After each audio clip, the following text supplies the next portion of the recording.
We're going to revert back to our earlier chat, as alluded to, where we're going to be chatting about Dr. Vuyo Mahlati and perhaps also the role that she played in developing South Africa's agricultural sector to date. Now, to speak about the life and times as well as her legacy, we're joined by Senior Research Fellow at the Trade Collective and MD of Four Rivers Analysts, Ms. Lebohnag Pheko.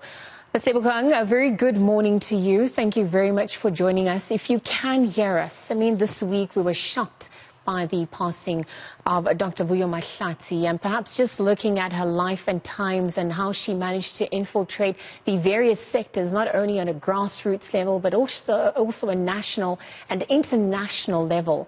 What does her legacy look like for South Africa?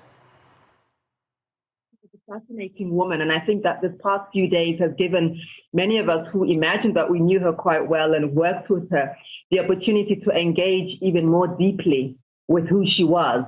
I mean, she was a feminist. She worked very tirelessly on women's rights. She had an intersectional approach in this regard. When I first met her, that it was in this capacity as an academic. She had just finished. In fact, I was there when she finished her PhD, and when she commenced the journey in development, looking at value chains and how those impact local production. She put her money where her mouth was, and in later years, of course, put that into action by developing one of the first, farms which was dealing with wool in the Eastern Cape, indigenously produced in this country. She had also worked in the disability sector many years ago. She had worked at the Development Bank as a development policy specialist. She was part of the International Women's Federation, and she was also, of course, a stalwart of the South African Women in Dialogue, among many other accolades. Most notably, of course, she was part of the Presidential Commission Advisory Panel on Land. She was also part of the agricultural sector as well. And what was really interesting about Vuyo, or Dr. V, as some people called her, is she had her capacity to be very present. She would call at all kinds of hours and say, look, Lebohnag, we need to try this. Have you thought of that? And we used to have these deep, conversations about basically how to change the world. Her imprint is far beyond South Africa, I have to say. She traveled extensively, and she was part of delegations and processes which looked far beyond the borders. I mean, when you're talking about import, export, when you're talking about agriculture, when you're talking about value chains, and when you talk about international women's rights, international feminists, and international governance struggles. She went to places like Chile and Tunisia under the auspices of the South African Women in Dialogue, building alliances and solidarity with those communities.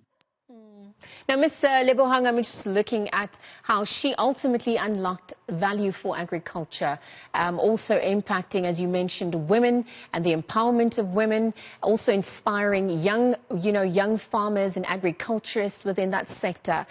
Just looking at her passing and perhaps coinciding with the issues central to land expropriation without compensation. I mean, as we heard, the bill just being gazetted this week alone. I mean, how do you think her life's work will be translated into future generations to come as that baton has now been handed over? So, I mean, the interesting thing about the land issue, and of course the land, that this presidential panel itself was not without its controversy. It was a timely issue, and it was certainly a response, a state response, and a statist response to many of the more radical, I can say, or certainly some of the sentiments that suggest that the South African question is an unfinished liberation question. And I mean, certainly many movements over the years on the Africanist movements and Black conscious movements had been saying this. And in recent years, as we know, the EFF has echoed what has been a long-standing clarion call from those older movements. So the panel talked about the compensation for expropriated land, and suggested that it should be determined only in accordance with the regulations that would be under the Expropriation Act. It suggested that where the market value was less or equivalent to the value of direct state investment. They would have to speak to issues of, for example, the capital improvement of land. But I think it was an attempt to have a uniform policy on land redistribution. Remember that at the time there was also a very controversial minority report, which seemed at the time to represent a caucus of white agricultural interests from within the panel. And the panel had some ideas that, for example, land should be taken back from schools, from universities. If it is empty, it needs to be taken back. It was also suggested that there should be restrictions on foreign land ownership. And it was also suggested that there have to be ceilings to the limit and to the total area of land that any one company should own. In the climate, the political and economic climate that we live in right now, in the climate of I think the notion that certainly there's a sense in which African people in this country have been dispossessed for a long time. One of the most important things that it did talk about was that 1913 as a starting point is ahistorical and deeply problematic because most of the land was taken long before 1913. This thing begins, of course, in 1652. So some really important potential ways in which, if ever they are implemented, and if ever we get through the wood between the trees of bureaucracy, of politicking, and so on, this had the potential or has the potential to be a very important document. Right, Ms. Lebohnag Pheko, we're going to have to leave that conversation there. I mean, arguably they say it's not about the number of years, but making the years count.